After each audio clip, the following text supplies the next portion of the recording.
With this lecture, we're going to move over to the archaeological site of Troy, in the red circle here on the left. Now, Troy, the excavations of Troy really started things off for what we call Aegean prehistory. That's the Bronze Age of Greece. And we'll talk about how Heinrich Schliemann excavated here in the 19th century. As a matter of fact, it was the first archaeological site that he excavated before he went to Mycenae. And he made some mistakes here that he would not repeat at Mycenae. But this is what's, prior to this, people had studied Greek temples and later Greek pottery, but nobody really studied these earlier periods. And so Schliemann really starts things off when he discovered Troy. Of course, Troy is the famous site, where the Greeks, led by Agamemnon of Mycenae, attacks Troy because their prince stole Helen, his brother's wife. And as you probably know, they found after a 10-year war, the Trojans fall to the Greeks because they fall for a ruse, namely that the Odysseus has an idea that they should tell the Trojans that they've given up on the war and that they've decided they've lost. And as a sign of respect for them, they made them a wooden horse as a gift. Why a horse? Because Troy was known for its horses and breaking horses. As a matter of fact, we talked about these Homeric phrases called epithets that are associated with different places, like Mycenae, rich in gold. Well, it was horse-breaking Troy. So they gave it a horse, but then it was, as we all know, it was filled with Greeks. They get into the city, the Trojans decide to have a party, and they get all drunk and pass out, and the Greeks slip out of the horse and sack the city. Now, we'll get to all that in a moment, but let's talk about some geography here. Notice where it is on the map, and this is very important. It's a very important spot. It's called the Dardanelles, and it leads from the Sea of Marmara to the Mediterranean. And the Sea of Marmara is connected to the Black Sea by the Bosporus, a city there now known as Istanbul. We'll see it was later called Constantinople. But in any case, these Dardanelles are really important because they control the passage from the Med to the northeast to the Black Sea or vice versa. And the Black Sea was had a lot of harbors that brought in grain from the central, plains of Russia. So it was very, very important. And if you controlled this region, you could tax the boats coming back and forth. I don't know if any of you are familiar with the famous Battle of World War I, Gallipoli, which Winston Churchill lost in a major defeat. And if it weren't for his victories, political victories later on, he would have, he would have been out of the scene because it was such a major defeat where a whole bunch of Aussies and Kiwis were killed by the Turks and Ataturk in a major battle that lasted a long, long, long, long time here. So it's thought that the Trojan War might have been as economic as anything else. And I just want to remind everybody about the horsehair plumes we see, for example, on the right here, that those are actually a later design. But even the later Greeks got it wrong, as I'll show you, and they imposed their type of helmets with these types of plumes back on to an older society. It's an anachronism. It's out of place. But 20th century archaeology has shown that the horsehair plumes they wore were more like what we see in the bottom here in this what's called the Priest King fresco. We didn't talk about it too much because it's highly restored, but its plume is correct, and we know from the frescoes at Akrotiri that that's what the plume looked like. But in any case, the Dardanelles are very important. They're also called the Hellespont, but as we can see, they can control the access back and forth between Asia and Europe, as well as northeast to southwest. This has flooded up over time. Troy used to be a harbor town, but there was two rivers that feed the bay around it, the Simois and the Scamander. And just like, the Mississippi Delta or the Nile Delta, over time it has silted up. And you can see on the left where the present shoreline is. So Troy is about, I don't know, a mile away from more than that, actually. I guess several miles now away from the shoreline. But on the right, on the middle right there, we can see that little map there reconstructs what a good natural harbor it had been on before. And we know from the Iliad that the Trojans, or the Greeks rather, pulled their boats up onto the beaches in that harbor, and they built little pitch tents under the boats and or lean-tos, and that's where they lived for the 10 years of the war. And the no man's land was in between the water and the city of Troy. Here we have Heinrich Schliemann and the Great Trench. Just to remind everybody, Schliemann was this very wealthy businessman who was really good with languages, and so he was in international business. He traveled all around. He traveled through Russia. He spoke Russian. Traveled to the States. Went out to California during the gold rush. His brother actually had passed away there during the gold rush. He went to try to find his brother's grave and never did. I worked at Columa, where the site where the first gold strike was made, and read up on him a bit, and just some interesting stuff about him in Sacramento. Interestingly, prior to that, I had lived in Indiana where I got my PhD, and he'd also lived in Indiana. And Eli Lilly, as a matter of fact, of the Lilly, drug fame, wrote a little book about him called Schliemann in Indianapolis. And what happened, it was back then, Indianapolis was sort of like a frontier state. And Schliemann wasn't getting along with his German wife and wanted a divorce, but divorces were not easy to get. But they were in Indiana because that was still sort of the Wild West. They weren't, abiding by strict laws at the time. So he went to Indiana and stayed there a month or two or something like that in order to get a divorce. He would later marry a Greek woman named Sophia. We'll come back to her. But in any case, he says, when he was growing up, he constantly read Homer in its original Greek. I can tell you from having studied ancient Greek, Homer is a bit difficult to read. It's not like the Greek grammar, ancient Greek grammar that you're taught, which is more of a 5th century Attic Greek. It's much older than that. So it'd be like learning American English and then trying to read an original Shakespeare, right? And if you go to unedited Shakespeare's, writings, there's a lot of English that we're unfamiliar with. But in any case, he was able to read it and would find it with the help of an American by the name of Jack Calvert and excavate it. And he would put this huge trench through it called the Great Trench. And this is a bad mistake. This is not how you excavate, digging down deep in one trench. You usually sort of have to expand the trenches. And we can see how big this trench is by the trees on the right and the left. And what happened was he was digging for the Trojan War levels, which he just assumed would be where he found burnt levels and destruction. And that's also another thing you don't do, just go search for one thing like that. But these are the early days of archaeology, and the important thing about Schliemann was that he proved that Troy really existed.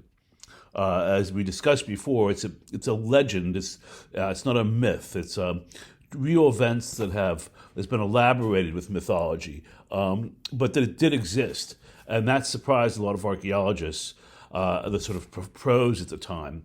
And they thought, after he was able to show that, Schliemann was thought of less as a dilettante than he was at first. And I just show you this aerial shot of the site. That great trench goes from left to right, a little bit lower in the left center, and then a little bit up. It sort of slants up. But it's a proper tell, this site, Tell. That is to say, it's a mound of anthropogenic remains. It's not a natural hill. It is there because people lived there for thousands and thousands of years. And in fact, as I'll show you, it goes back much earlier than the Trojan War levels, and it goes down to the early Bronze Age around 3000 BC, and would continue on well past the Trojan War, as I'll talk about a little bit later on. But here's a nice old black and white photograph of it with some cattle on the right there to give you an idea of the size. Interestingly enough, there are these mounds all over the place in Turkey and in Mesopotamia that most people just think are natural hills. But if you know anything about geology, and you don't have to know much to figure it out after a while, these hills would just not occur in these flat plains naturally. And so we see like another one here, probably a tumulus, probably a grave. And once you learn how to recognize these things, it's sort of stunning how many jump out at you. And on the right, we can just see a nice excavation trench with the catwalk over top with the man actually a plank with the man bringing his wheelbarrow of dirt across the top there, and we can see some of the walls of Troy, which I will come back to shortly. Now, I do want to point out a couple things here. One of which is it was lived in for a very, very, very long time. The site. The yellow is the earlier phases, and then the blue are much later phases, like the classical period. We even see little theaters down there at the bottom, and an Odeon, a place where readings would happen in that blue. This is much later. I mean, as a matter of fact, when Alexander the Great would conquer this area, he would go to Troy. He knew where Troy was. This is the 4th century BC, the 300s. And he even claims to have found Achilles' shield there, which is almost certain that it didn't happen. But if you've read the Iliad, there's almost a whole book dedicated to the description of Achilles' shield. So it's very important. For our purposes, the red is where we generally think where the Trojan War levels were. There's a little bit of a debate precisely on this, on the exact phasing, but these walls are the walls that were in use during the Trojan War at the end of the Bronze Age. And I want you to pay attention to the red gate on the right, underneath that blue square. We can see where the two walls sort of overlap a little bit, and then continue down to the bottom, to the south, where we see that another opening that's just straight on. And these are two different types of entrances. And I'm going to talk a little bit about those. Well, first of all, we can see here the east side of Troy and where the walls are remaining. And you can see the people on top there, give you an idea of the size. And these walls are at best preserved by about a third of their original height. These walls are quite high, and as if you've read the Iliad, Priam and Hecuba and Andromache and Helen and other Trojans would watch the battles outside the walls of the city from the ramparts of these walls. Now, what I want you to pay attention to is before I get to that, notice the masonry. It's once again Cyclopean masonry. That is to say, huge blocks, ashlar blocks.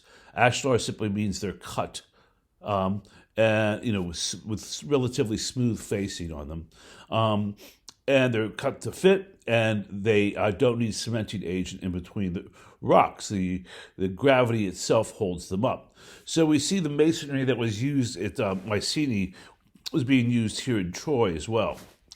And then we move over to this gate to the right, and we've seen the same idea at the Lion Gate at Mycenae, where the on the right hand side the gate projects out, and then if we go in a little bit, I mean the big wooden door that would have been there is now gone, of course, but you can see it would narrow the area which the invaders would have to run through.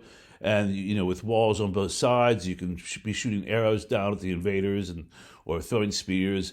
And and they can only carry a shield in one hand, and so that would make things more difficult for them, and certainly difficult to use a battering ram.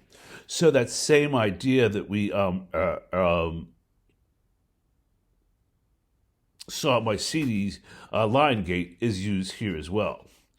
Now, the ramp on the southern part of the site, the gate here, is much different. It's paved, and it comes straight out of the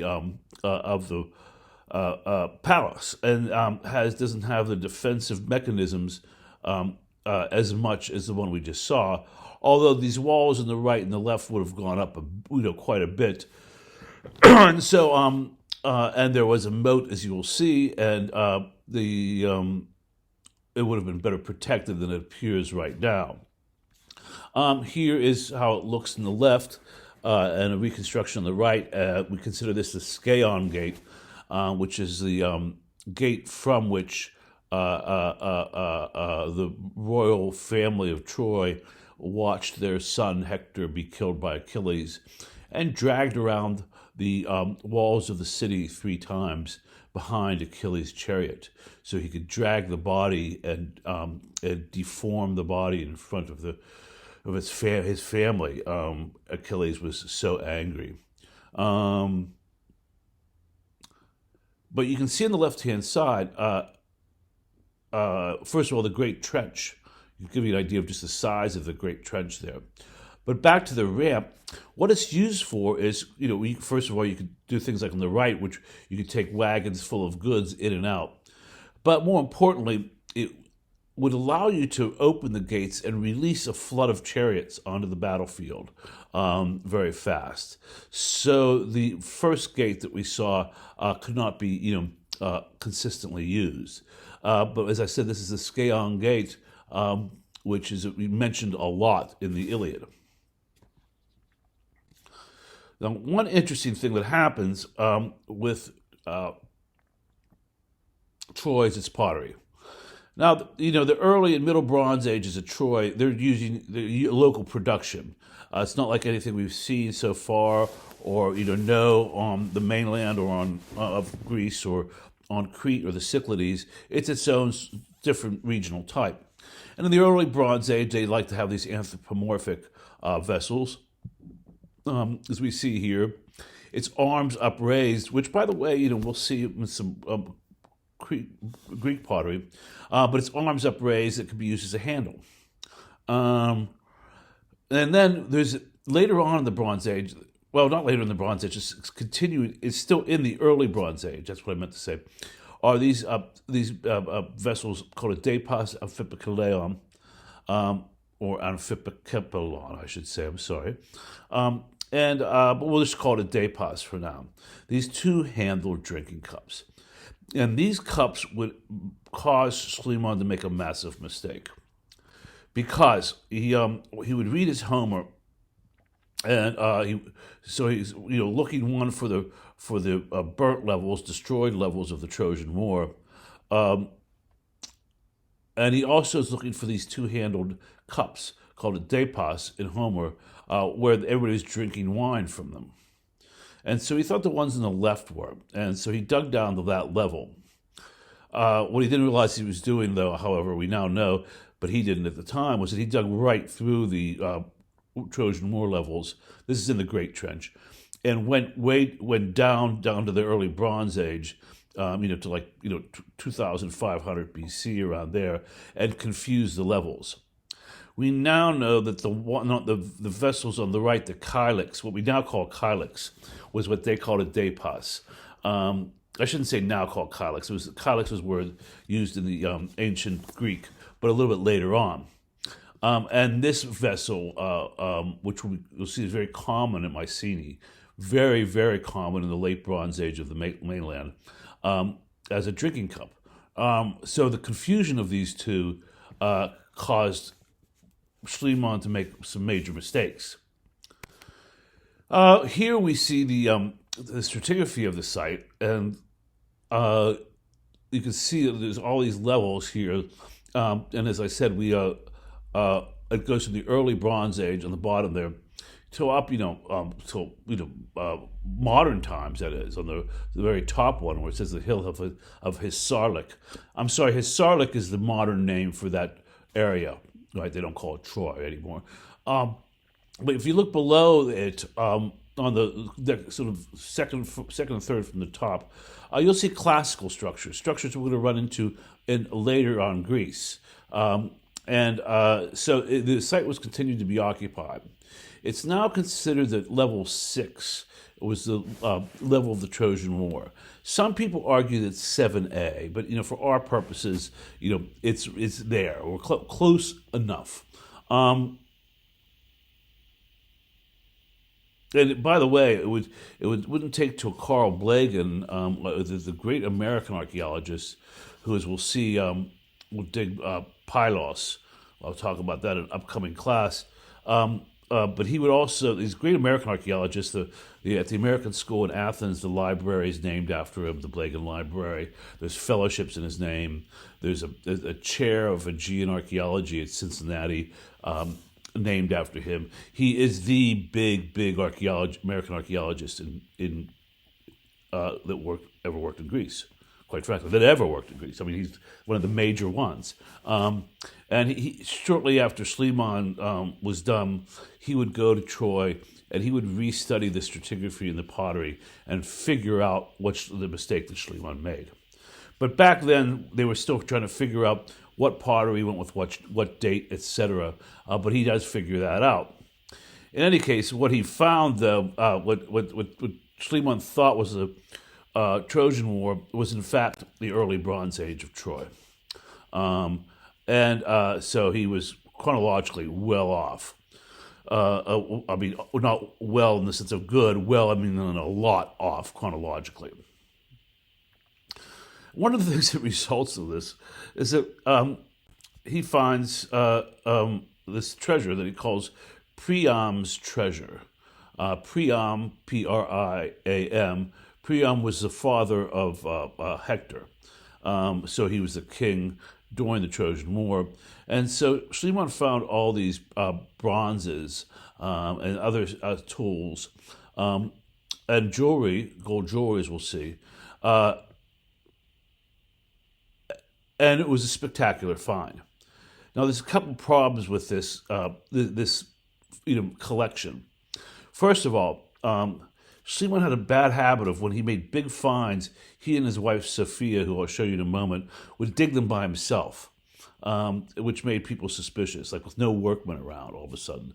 Same stuff would happen at Mycenae. But, it's pretty much accepted that this stuff is for real.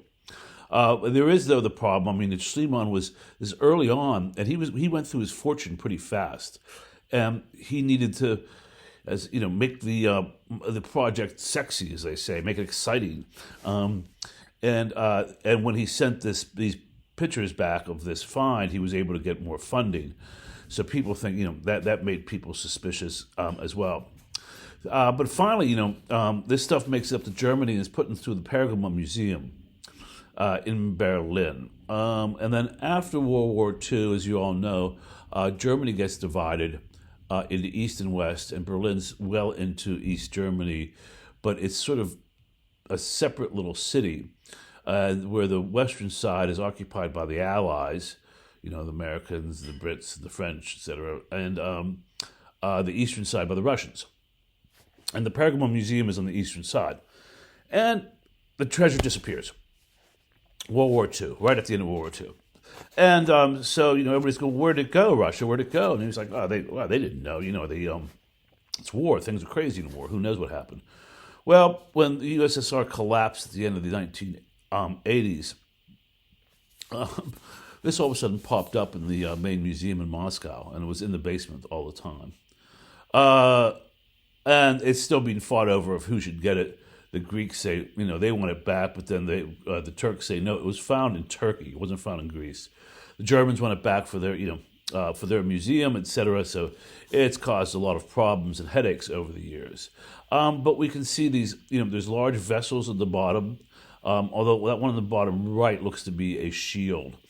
And then there's, various tools, axes, etc., pottery above it, on and on and on, and then you get to the gold jewelry on the top.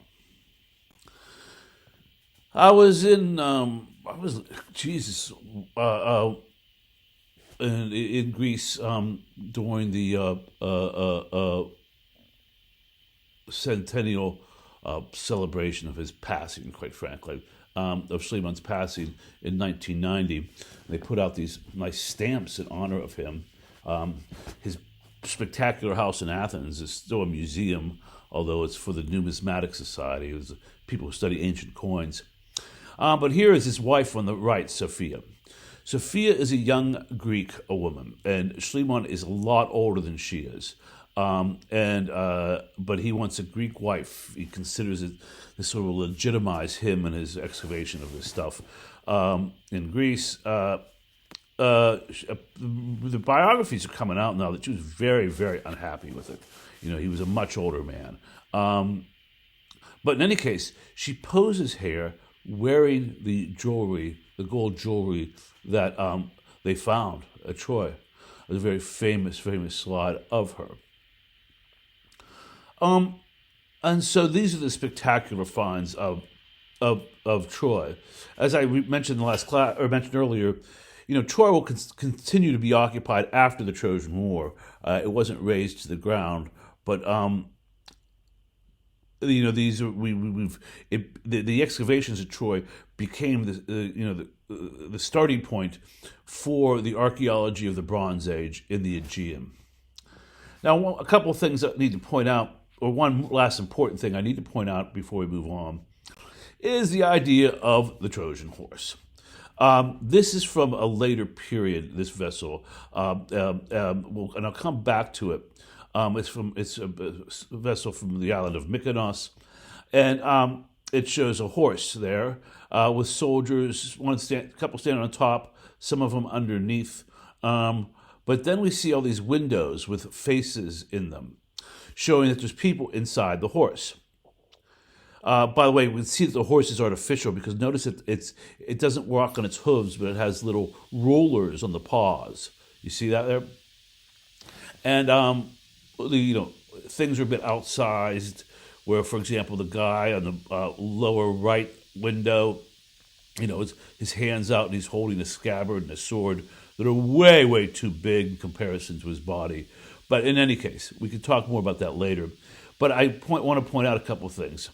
One is that, first of all, there couldn't have been windows in the Trojan horse if it were to work. People would have seen in and then noticed it was full of soldiers.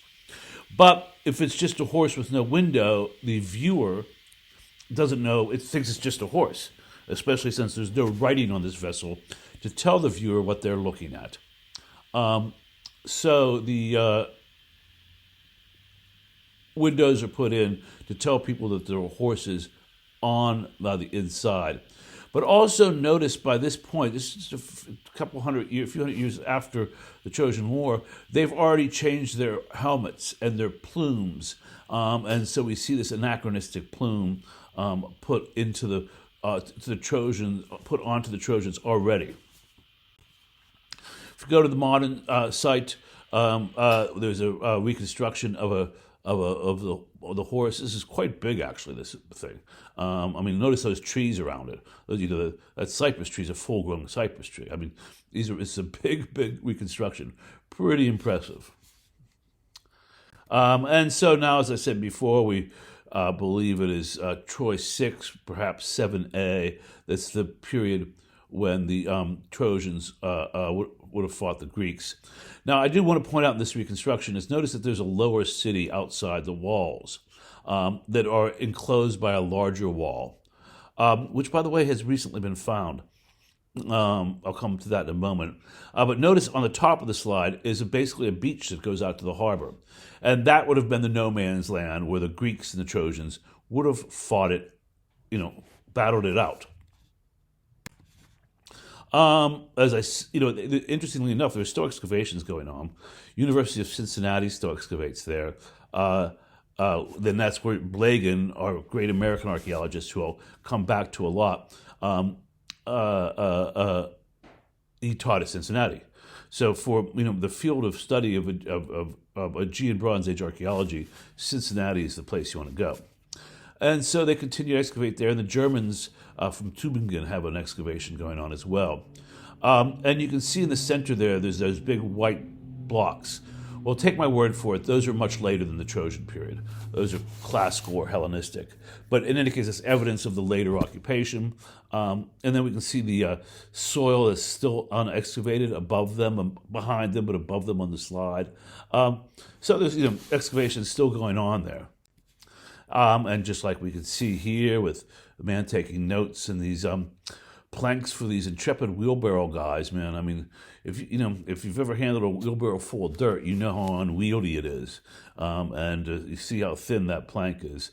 Those guys got to be good. But in any case, that is Troy, and so we've seen Mycenae and Troy. We'll go back to Mycenae for a little bit, but then we'll go to some other. We'll go to another palace.